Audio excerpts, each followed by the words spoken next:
Welcome to the Virtual College Exploration for all Illinois students, sponsored by Illinois Association for College Admissions Counseling and Stripe Scan. If you guys want to know how you ask questions, use the Q&A button that's down below. Type all your questions. The presenters can see them at any time.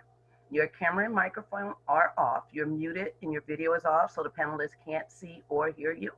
And if you want, you can sign up for more sessions just like this one at www.iacac.org.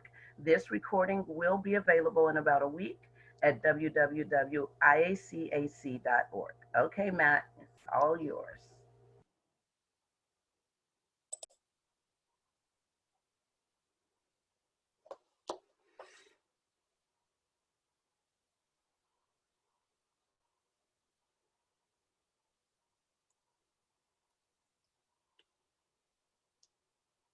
All righty.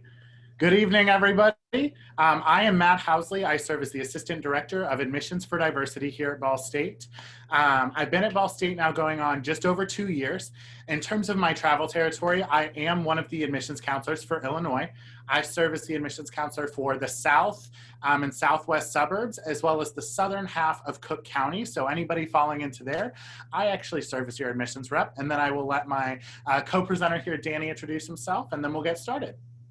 Well, good evening, everyone. Glad you all can make it and join us today. Like Matt said, my name is Danny Schwenk. I'm also an Assistant Director of Admissions.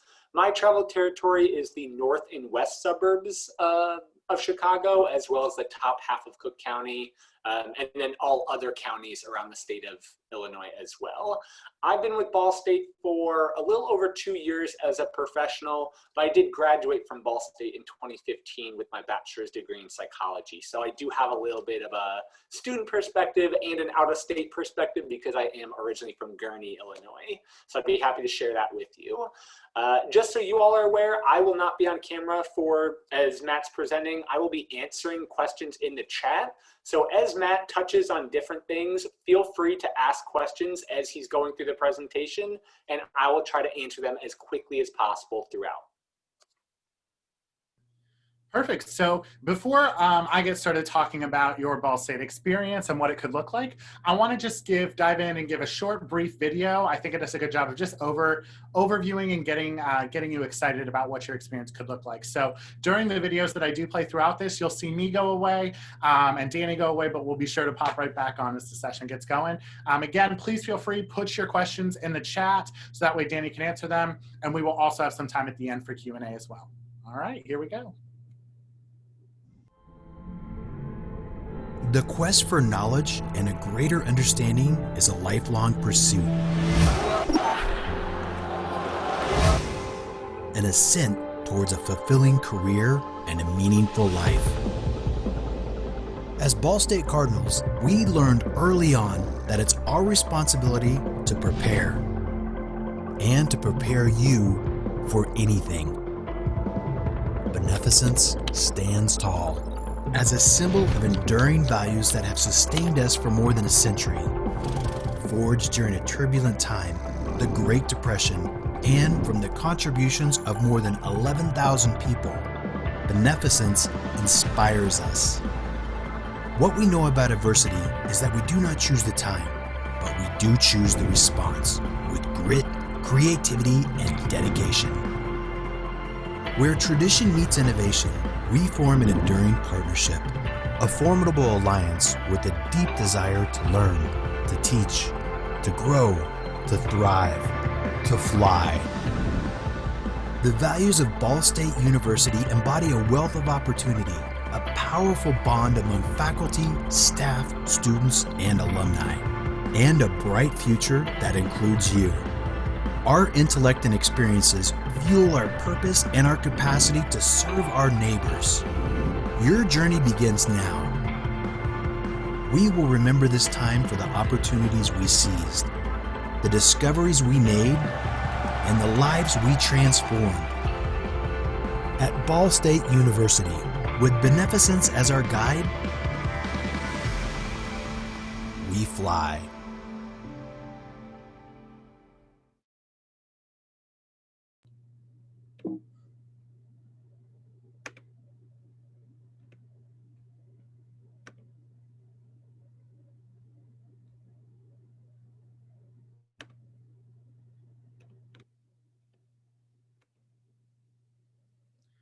Alrighty, everybody. So a little bit about us and who we are here at Ball State. First is probably where we located. So for any of you that don't know, we are located in Muncie, Indiana. Muncie, Indiana is about an hour and 15 minutes north of Indianapolis and about an hour and a half south of Fort Wayne. So here's Fort Wayne, here's Indianapolis. We're right here, dab smack near in the middle. Muncie has about 70,000 residents, so it's always a little bit bigger than people give it credit for. So I always say that, sometimes people think that this is a rural town. I don't like to necessarily consider it rural, but I do consider it a college town. We have about 16,730 undergraduate students that make up the Ball State University community. Total with our graduate students, it makes up about 22,000 students. So Ball State was founded in 1918, and it was actually donated by the Ball brothers. They actually bought the land and then donated it back to the state of Indiana. So from a couple acres of land and a couple hundred students to now tons, over 700 acres of campus and 22,000 students. We are now a nationally ranked institution. We do compete in the Mid-American Conference. We are an NCAA Division I.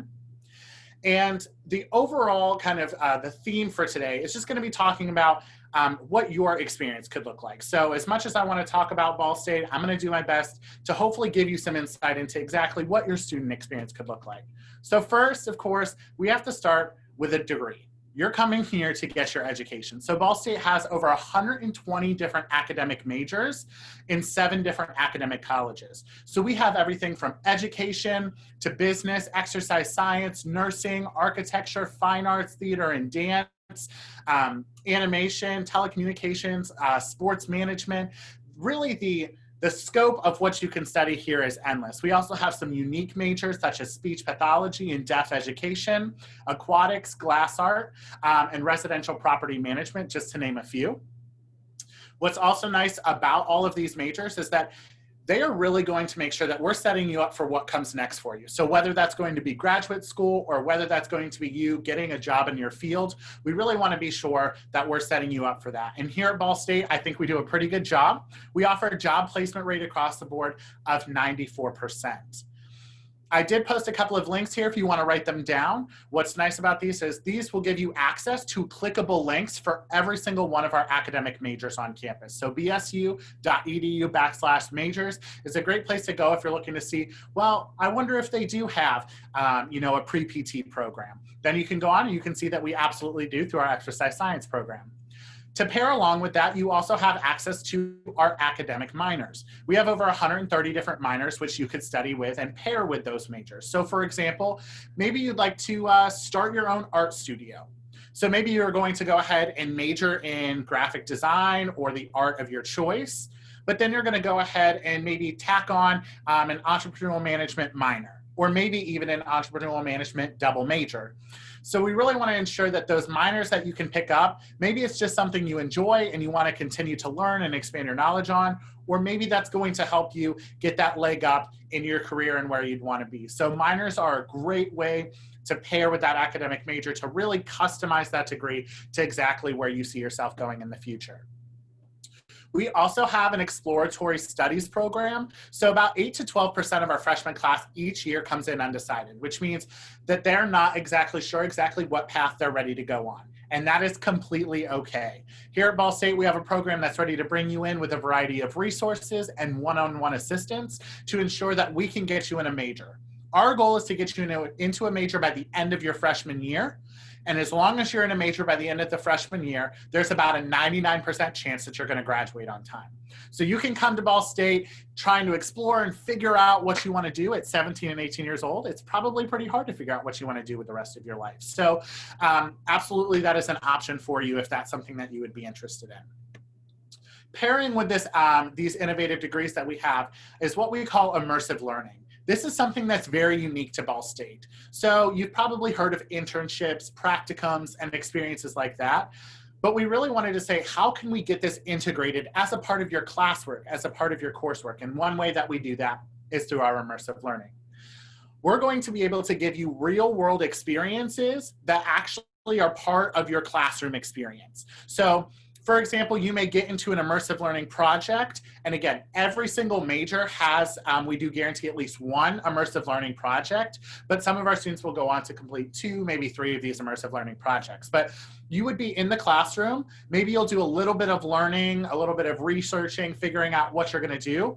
But then the next piece is actually finding a problem in the community and working with a group of your classmates, along with your faculty mentor as a peer, to help you navigate that complex process of figuring out how to best solve that issue in the community. And so I will be talking a little bit about some of my favorite immersive learning experiences. One is the Freedom Bus. So this was actually a multi-dimensional project. So it was done with different majors across campus.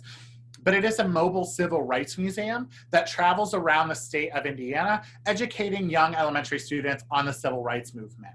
They also then made an adaptation to this project in 2019, where they actually took it and made classroom kind of toolkits and presentation kits. So that way the people, instead of maybe bringing the bus to them, if they didn't have that opportunity, they could bring one of these toolkits to them and then have an education day educating students about the civil rights movement.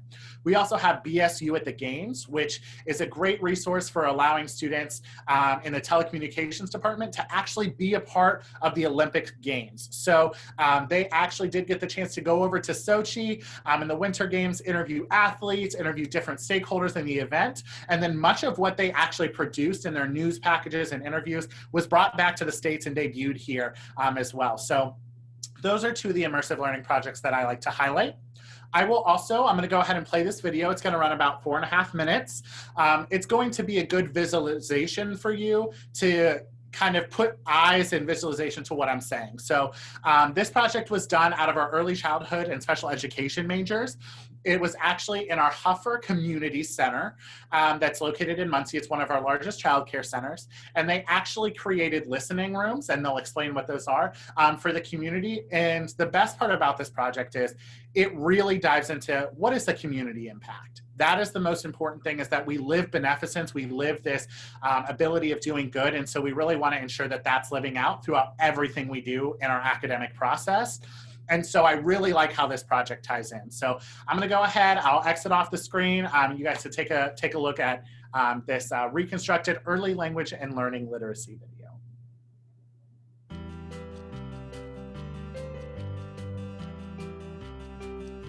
This semester for our immersive course at Huffer, we picked out stuff for their listening centers. So we put listening centers in each classroom. So we picked out books and audio books and all that kind of stuff for each classroom. We wanted to create these classroom listening centers that could incorporate the community in a way that helped support the literacy components that we're trying to emphasize as being so important at these early years. The first thing we did was decided that we wanted to make these listening centers community responsive. So we wanted these listening centers to really involve the community and reflect the students who are at Huffer. So we didn't want to do it in a way where you just bought a bunch of audiobooks that played whatever you happened to get. Instead, what we wanted to do was really involve the community. They did a needs assessment. They did some observations of the classroom. They also talked to Huffer teachers, and they interviewed Huffer families. What does your child like? What are they interested in? What's important to you as a family? What's important to the community? To really get a better idea of what the listening center material should look like. And so they designed a physical layout. They were able to order really anything that fit the needs of that listening center. The students were then able to recruit community members and asked community members to read books or sing songs or share stories that were important to their community. And the Ball State students recorded them on iPads, and students are able to now listen to community members read books on iPads and also look at the physical book. We wanted to find a small space in their classroom that we could have a place for them to be able to sit down and actually fully engage with these literacy components that we had for them. We included a lot of different books in there and a lot of different materials to try and give them a way to interact with literature in ways that they could at their young age. We got feedback from our teachers, and then we also tried to find books that the children would see themselves in. So we tried to find books that showed them in their community and not just books that were popular and available to buy. It's important for the students at Huffer to have these listening centers just so they can practice their oral vocabulary, their language development, and their reading. It really helps them out, just like interacting with the print and the word within the recordings. I really enjoyed being able to work with the teachers and the kids at Huffer and the other Ball State teachers that were in the classroom with me. I think that we all were able to kind of work together to really create a center that was like made for this classroom specifically, which is what we were trying to focus on too, of trying to incorporate their families and their cultures that were in this year's classroom, because we were talking about how important it is that their classrooms are reflective of their communities and the peoples that are in their lives. And so I think that that was just really the best part of being able to actually like all come together and create that, because it really was a team effort, and I think that that's why it ended up being so successful. I had never had a class like this before, and having something that was so involved in the community really showed me how important it is to be so involved in the community. My classroom, I think, will be completely different because of this whole experience. It's really taught me how to go more in depth with my teaching lessons and my classroom in general. So this project definitely prepared me for my future classroom because we were focusing a lot on culturally diverse, culturally responsive teaching. It really helps me understand that we really need to reflect upon our students and what they need from us, as well as like what we would like to see them learning. I think the biggest thing I would like students to get out of this project is that you have to be a community responsive teacher. That you just can't go into classrooms and do the same thing in one community you would do in another community. You really have to involve students and families and communities in what you are teaching and covering and thinking about, and just the student learning in each classroom.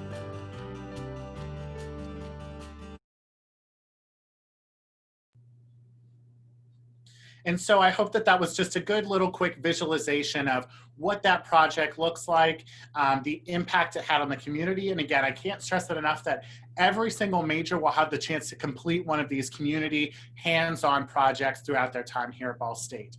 Also know that Danny is in the chat, so if you have any questions as we're going through this, you can feel free to type them out. Or if you'd like to wait till the end, we also will have some time at the end as well. But if there's something picking your brain, just make sure you go ahead and ask, so that way we can make sure that we get everybody's questions answered today. And so along with the Immersive Learning Project, you're going to have that faculty mentor. And that's really what we like to think of our professors as here at Ball State, is that you're going to have the chance to really get to know them. With a faculty to student ratio of 14:1 and an average class size of only 21 students in a class, this really is going to lend you that opportunity for the professor to know your name. So that way when you walk in, you're not number 152 in the class. You know, you are in a class of 25, 30 people, and you're really getting the chance to interact with that professor. 92% of our classes are taught by faculty. So when your tuition dollars are coming in to pay faculty members to teach you, we want to ensure that we are giving you that. And so for us, being able to have 92% of our classes on our campus taught by faculty is something that we're also really proud of. Again, we see them as mentors. So always feel free, you know, they're going to be the people that you can email, that you can stop by their office hours and ask them for additional help. And I always say that it always feels good to raise your hand in a class of 30 versus trying to raise your hand in a class of 300. So it's a really good balance to be able to offer that personalized, individualized academic setting, but also though being on a bit larger of a campus. We also have our academic advising office and our learning center, which are some academic resources for you. What's really nice about that is if you are needing a tutor or if you are needing some additional help and you'd like a study session or something like that for the class that you're in, you are going to have that ability that is included in your tuition and fees, so you don't have to pay any extra for that, but you can get that extra help that you would need in that class. You're going to get paired up with an academic advisor, so you'll be one-on-one with somebody making sure that you're staying on track to graduate on time, scheduling the right classes, and getting into the classes that you need to stay on track. We also have our career planning services. So as you look forward, what's next from you after you graduate, being able to start that job search, getting your resumes, mock interviews, etiquette dinners, all of that stuff that you may need to get you ready to apply and be out there for graduate school or the workforce, being able to take advantage of them. That's also a lifelong service. So if at any point you want to touch up your resume, have somebody look it over, you can come back at any point as alumni and use those career services, or give back and also help out and assist with some of those mock interviews. Of course, being healthy on our campus is important, both mentally and physically. So taking advantage of our health center on our campus, as well as our counseling center. Both of these are included in your tuition and fees. So you can sit down, meet with somebody one-on-one, or maybe do a group counseling session if there's some things you need to talk through. If something's not feeling all right physically, you can go ahead and head to our health center and they'll be able to check you out. They also can administer shots as well as different prescriptions, as there is a pharmacy on campus. So those are things for you to consider that are great benefits for our students. And lastly, I want to mention the multicultural support. So if you are a student that has a disability or you serve as any part of what we would consider the multicultural community, we want you to know that not only are you embraced here on our campus, but that you are supported and you have a voice and an avenue to be heard just like everybody else on campus. Through our Multicultural Center, our Office of Inclusive Excellence, our Office of Disability Services, we want to ensure that campus is as accessible for everybody as possible. So we really want to ensure that as long as everything's okay physically and everything's okay mentally, we know that you're going to have all the support that you need to be okay and do well in the classroom. So we've talked a little bit about this academic experience, but we also have to talk about the, this big second piece is creating your home away from home. What does that look like for you? And so here at Ball State, we have 13 different residence hall complexes on our campus with 13 different living communities. Living learning communities are what we consider kind of as that base of what we place you in for your housing assignment. So as you're looking towards rooming with somebody, which yes, you can absolutely room with somebody. So if you and a friend are looking to come to Ball State, room together, that's absolutely something you can do. But if not, we're going to pair you based on your academic area of study first. So we're going to be able to put you in to kind of the system. It's like, I like to call it Match.com, but for roommates, you fill out a profile sheet. And then that first piece is going to be your academic major. So we have a STEM living learning community, a communications living learning community, education, an honors college living learning community, a humanities living learning community, a fine arts and design living learning community. So we're going to put you based in a residence hall based in whatever your academic major is. Okay, so again, bsu.edu/housing, that's going to be a really good resource for you because it does list our living learning communities and which majors fall into which living learning community.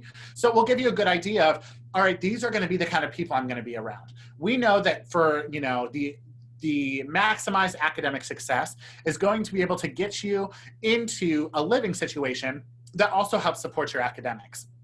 So it's nice. It makes group projects, setting for test exams. If you have questions on homework assignments, it's going to be really easy because you can probably look down the hall, and right down the hall from you, there's going to be people in your classes, or at least in your major, that have taken the class, and so they know what to expect. So that's a really great kind of amenity that we have. Many of our residence halls also have additional amenities that coincide with those living learning communities. So for our Fine Arts and Design LLC, having that design equipment and a dance studio and performance space, being able to have those in that residence hall is also a very big added benefit for our students. Again, you can feel free, bsu.edu/housing. That is where you can find all of the information regarding those.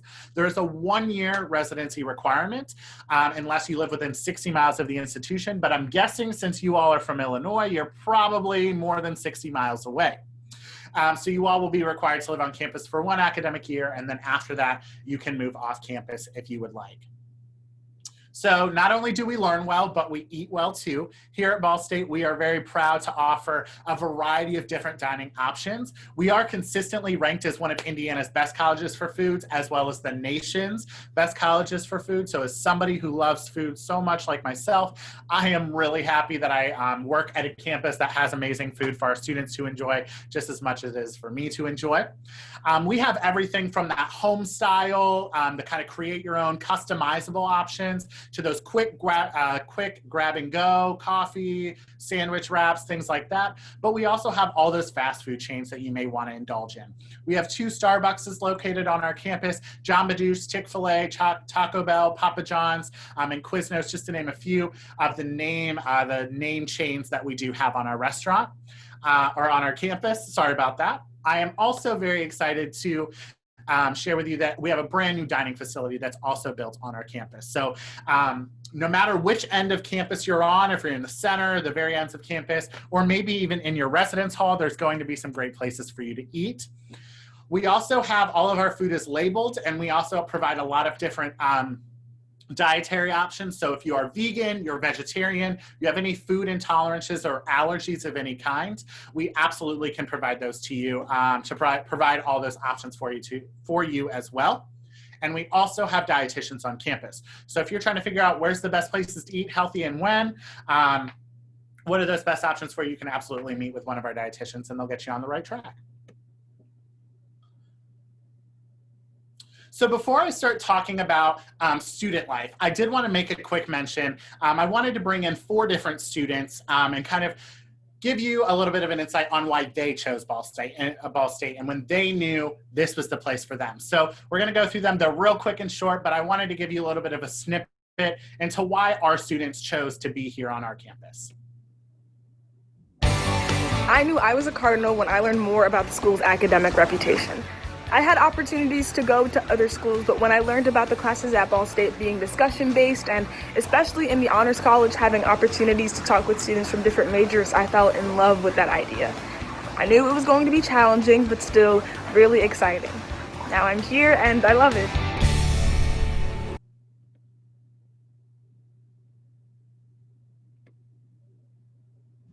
I knew I was a Cardinal when I took my first campus tour here. It's beautiful. The school size isn't too big or too small. I have that opportunity to know the faculty members here. Also have that big school experience, which is what I was looking for. That's why Ball State was a good fit.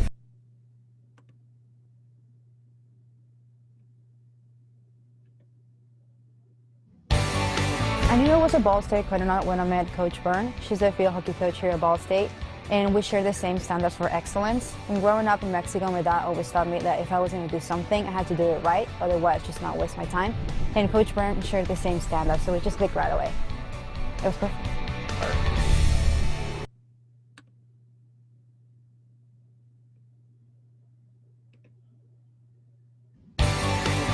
I knew I was a Ball State Cardinal when I was having a discussion with a faculty member during my first campus visit. I said that I wanted to study video production, and she told me in return that I would have a camera in my hand within the first year, and she was right. Ball State encouraged me to find my passion and my purpose from the very start.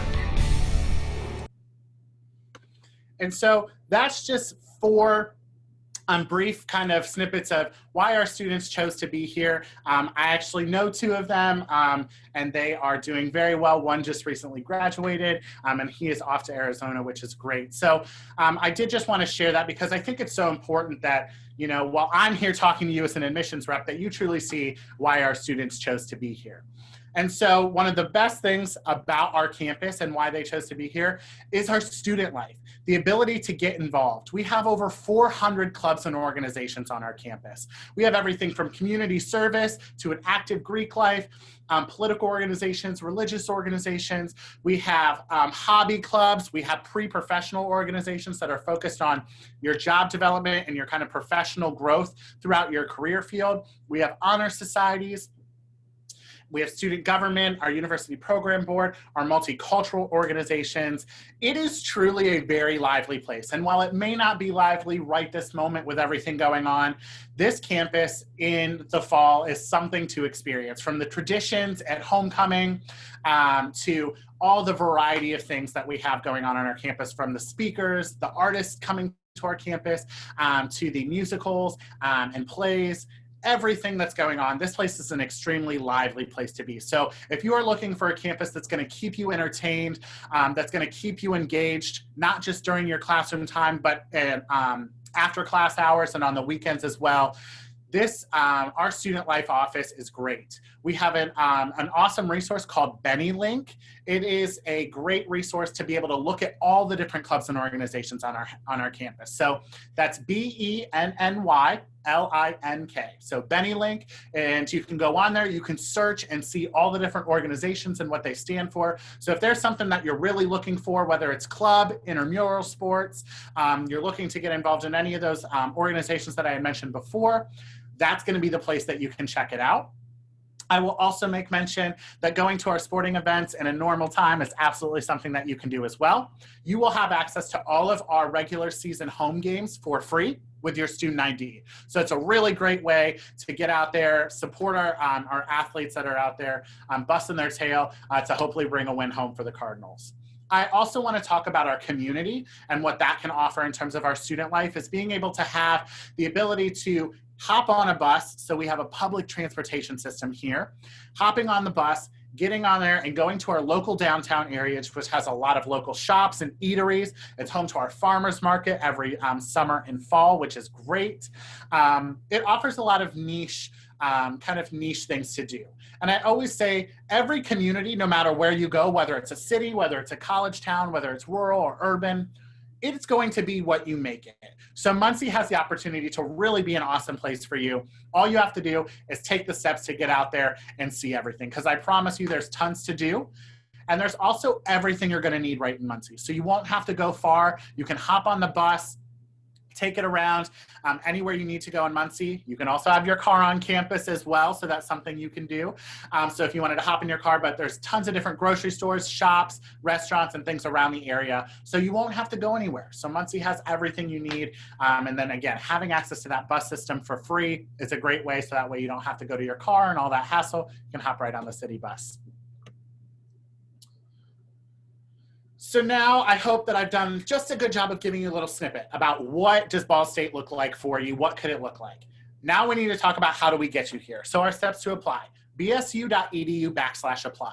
You're gonna be able to go on there. We are not on the Common App. So again, please make sure that you're heading to our website directly to fill out that application. You're gonna wanna send us an official high school transcript. That will come parchment, Naviance, e-scripts, or can be mailed. Normally though, parchment or Naviance are going to be the best ways to get that to us efficiently. Again, we need your most up-to-date high school transcript. We look at everything on a weighted 4.0 scale. Okay, so if your school uses something different, we will recalculate your GPA down to a 4.0 scale. In terms of our admissions criteria, we like to see our students at about a 3.0 or above on that weighted 4.0 scale to be looking good for admission. We're going to be looking for 4 years of English, Algebra 1, Algebra 2, Geometry, and then we're going to be looking for 3 years of Social Sciences and 3 years of Hard Sciences. So that's going to be the bare minimum of what we're looking for. If you are interested in our Honors College, that will require you to have about a 3.8, 3.9 GPA on average on that weighted 4.0 scale. And in terms of that, we're going to be looking for a 4th year of math, as well as at least 3 years of a foreign language, okay? So that's something that we're going to be looking for additionally for the Honors College that we do not look for in our general admissions process. At Ball State, we are test optional, so we do not require test scores to be submitted as part of your admissions decision. So that's going to be something for you to consider as you're going through this process is, do my test scores represent me best as a learner? If you think they represent you very well, you can feel free to submit those scores. If you think that those scores don't really represent me, my high school transcript, the classes I'm taking, that really represents me, then you can just submit that. We have a test optional policy on our website with a great frequently asked questions page and a YouTube video that explains this in a lot more detail. We'll be happy to answer questions if you have any. But definitely, I highly, highly, highly recommend going to that test optional page before you apply, just to check out all the options that are available for you. Any additional materials that may be needed. So for example, some majors like architecture and fine arts require supplemental essays or letters of recommendation, or Honors College require some essays, letters of recommendation as well. Those are not required for general admission. So you do not have to send those in for general admission, only if your major requires those, and they will automatically populate in the application. So you'll know right off the bat if your major is going to ask you for anything more. Our decision time, we do rolling admissions. So we have been pumping out decisions for the last month and a half now about. We would get you an admissions decision in about 3 to 6 weeks. And I'll tell you, hopefully our goal is to get you it closer to about 3 weeks.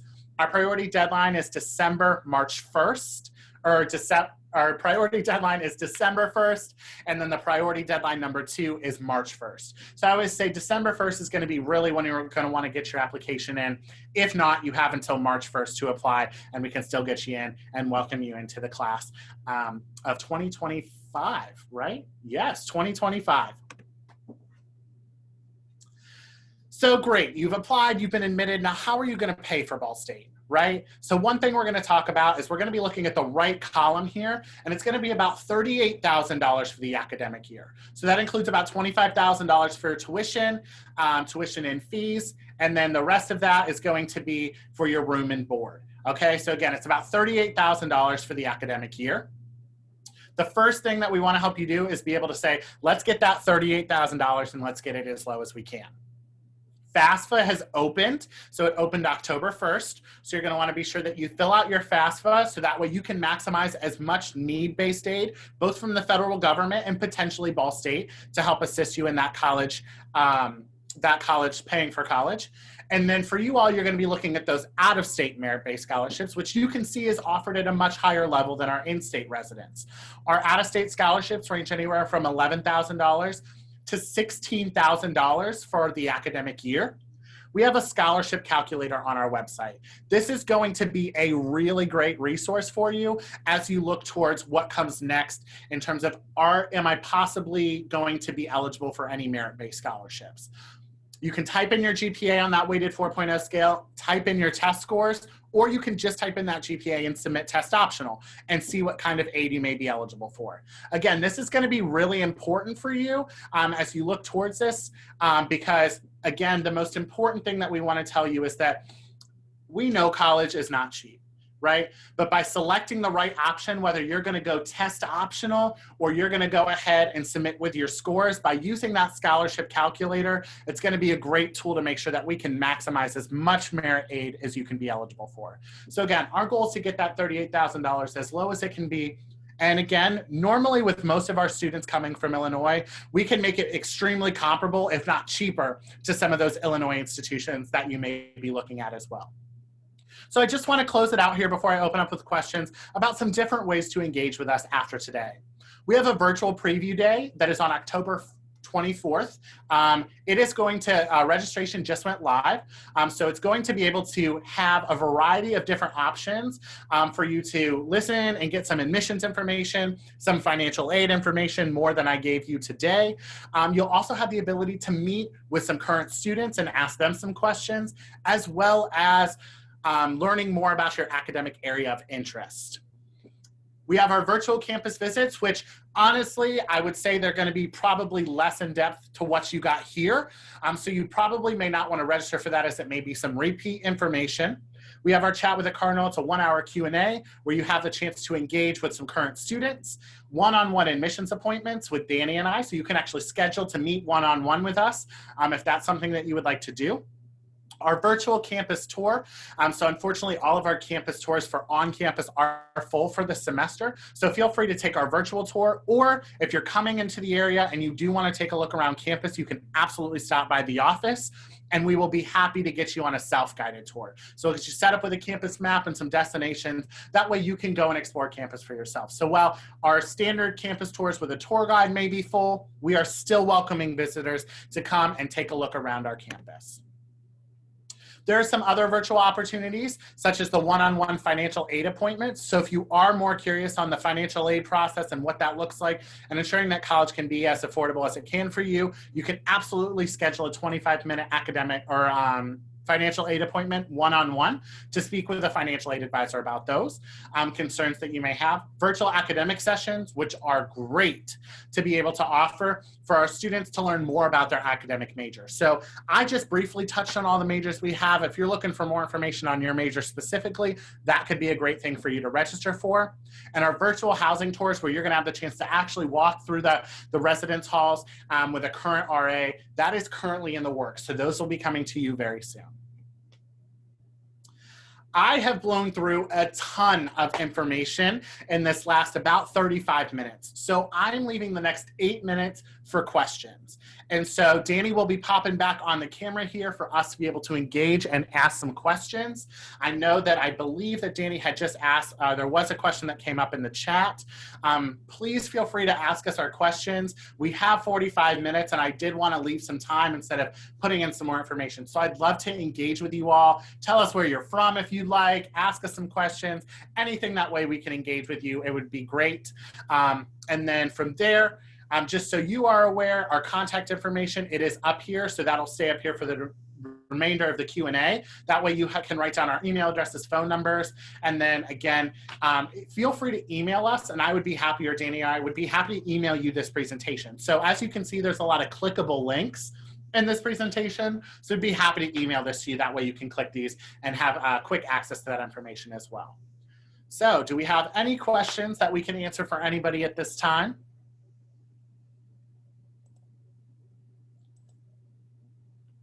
Danny, do you see anything coming through? I don't. I did like Lauren's question though, so I'm gonna just share that with everyone all together. So Lauren was talking about how she's interested in the College of Architecture, but she plays an instrument as well. Can I audition for any bands and get a scholarship? So you are more than welcome to be in one of our bands or orchestras on campus without being in the School of Music. So we always encourage students to be active outside the classroom, and that's one way that you can do that. But we don't offer any talent-based scholarships for students outside of the School of Music or art or whatever talent you're going into your major for. So that's just a good question I wanted to put out there and open up to everyone. Perfect. I think we had a question come in. It looks like we're having some questions. This is great. This is exactly what we were looking for. So I am sharing the screen, so if you would like to read them out loud, I'd be happy to answer as well. If you would like, I can do that too. Kylie asked, how many people per dorm room on average? So typically it's going to be 2 students per residence hall. We do offer some of the suite style halls or even some rooms that have 3 individuals in them. Those are not as common, so I wouldn't really worry about that.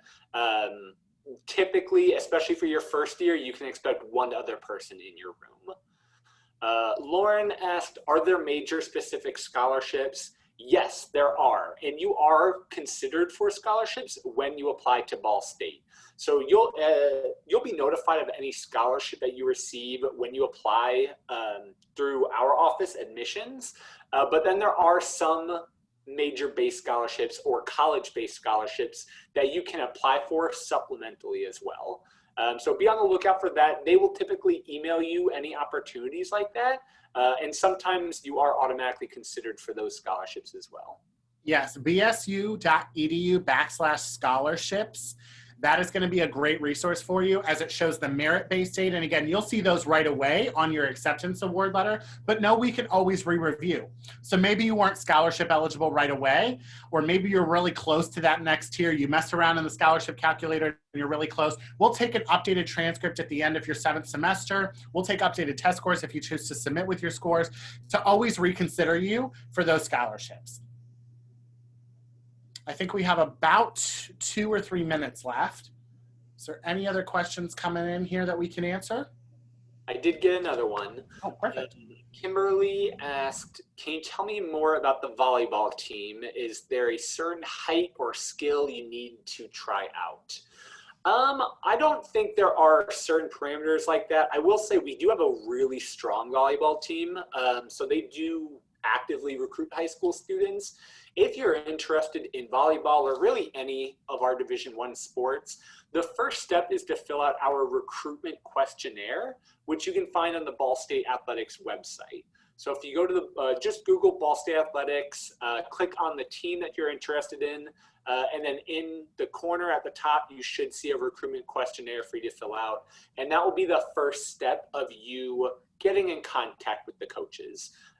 So I would definitely try that first, see if you can get in contact with the coaches. If you have more questions after that, feel free to email us.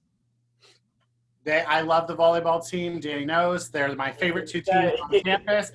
They're very competitive, and they do recruit in Illinois. I know that very well, so absolutely they are out there looking in Illinois. All right, I think we have time for one more question probably. I don't want us to get cut off here. So one more question, or maybe two if there's any left. I'm not good. Okay, I do see one more question from All right, we'll end it with that. Can non-majors audition for theater shows? Yes, you can actually. So they try to award theater majors some of the bigger parts in theater shows, but you can definitely audition for them as well as work behind the scenes on set and things along those lines. Those are welcome to students outside of the theater department. Yes. So normally I always tell students for the student run shows, things like that, that's probably going to be your best bet for auditions, as normally the faculty, or if they have a guest director come in and direct those shows, they do have that priority to those theater majors to give them those opportunities. So while you may audition, I always say it may not be a guarantee you're going to get a part. But in terms of those student shows and things like that, that's absolutely something that you can do. Or getting involved behind the scenes, they always need help with that as well. Okay, so that is it. I think that's all we have. Thank you so much for joining us. Danny and I. Joining us. We have a good to go. Thursday for you guys to wrap up at the end of this. It's going to pop up right when this window ends. Check out more sessions at www.iacac.org. And the recording will be available from this evening at www.iacac.org within a week. Thank you all for joining us. Thank you guys. You did a wonderful job, and have a good night. Thank you, everyone. Have a good night. Everyone.